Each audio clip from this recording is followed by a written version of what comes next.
Para poder sondear un cachorro tenemos nuestra jeringa de 20 mililitros,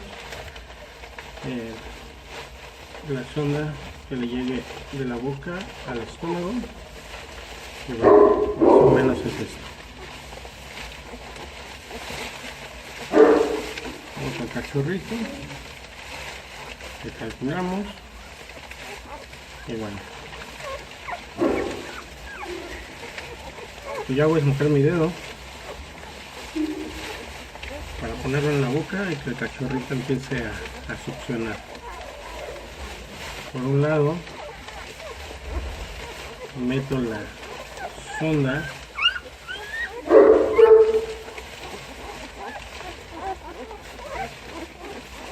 completamente toda y vamos.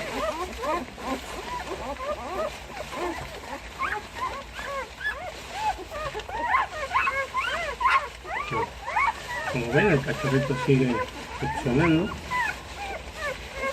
y bueno, eso aparte de ejercitar su mandíbula, su lengua, nos ayuda a que no vaya a haber algún problema de que se le vaya a ir el alimento a la nariz.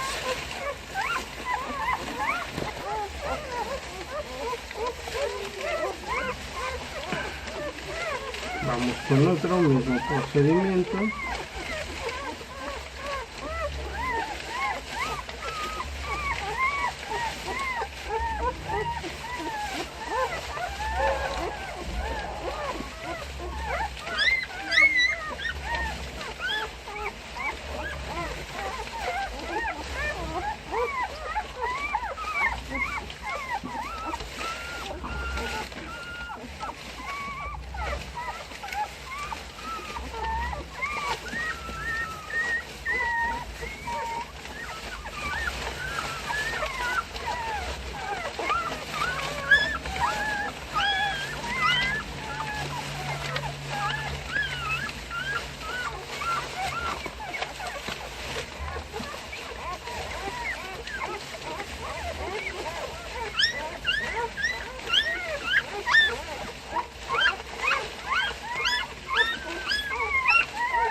Bueno, de esta manera ya son ya los cachorros, le den su alimentación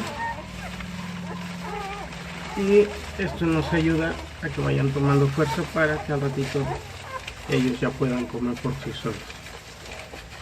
Lo que se pretende es que tengan fuerza, energía, vayan creciendo y tengan más posibilidades de éxito para sobrevivir. Entonces, bueno, a seguirles dando.